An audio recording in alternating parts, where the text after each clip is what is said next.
Hey everybody, welcome back to the Game Over Club. Today I'm going to take a look at the top 5 best point-and-click games on the NES. And at number 5 we have Deja Vu, released in 1985 on the Macintosh and the NES in 1990. Deja Vu is set in the world of the 1940s noir hard-boiled type detective game.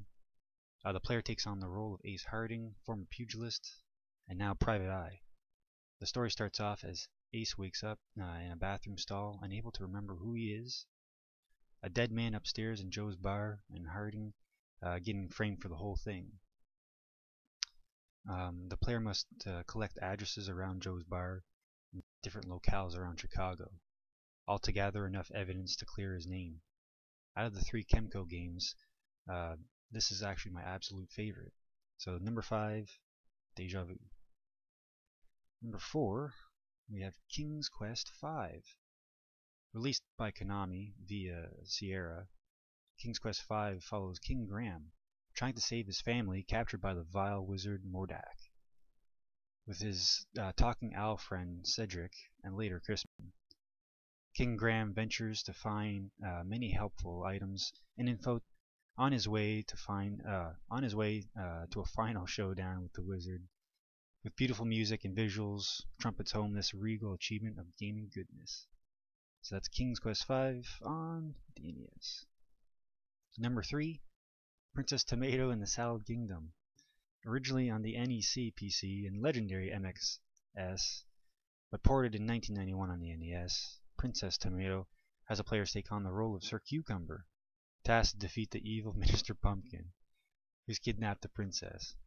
This charming and cute game has developed a cult following on the system due to its rarity via cartridge form.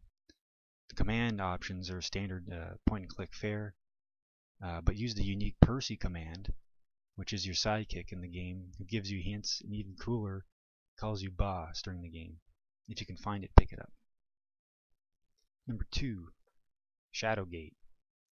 Released in 1987, later in 89 for the NES, Shadowgate takes place at Castle Shadowgate, where the player must defeat the Warlock Lord before he summons the demon Bahamut out from hell. The player must solve a series of puzzles throughout the castle to reach the Warlock's inner chamber, and the player must also have at least one torch lit or it's game over. Various items can be acquired and used to get out of certain situations, mainly the notorious deaths that the game offers, via Dragon's Breath, getting sucked out into outer space via a mirror, mauled by a half wolf woman, and so on. Truly a fantastic game. And at number 1 we have Maniac Mansion. Originally released in 1987 on the Commodore 64 and Apple II, Maniac Mansion was later ported to the NES in 1990 and follows our protagonist Dave Miller as he sets out with his friends to save his kidnapped girlfriend Sandy from Dr. Fred, Nurse Edna, and Weird Ed. The game features 5 different endings, 6 unique characters to choose from, and oodles of items to pick up and use. Even though the NES version is heavily censored, it still remains a classic, and in my opinion, the best point-and-click game on the console. And remember, as always, to tune in to the Max Impact 24 channel. And yeah, what's your favorite point-and-click games on the NES? Let me know, comment, and subscribe down below. And as always, later days and later levels.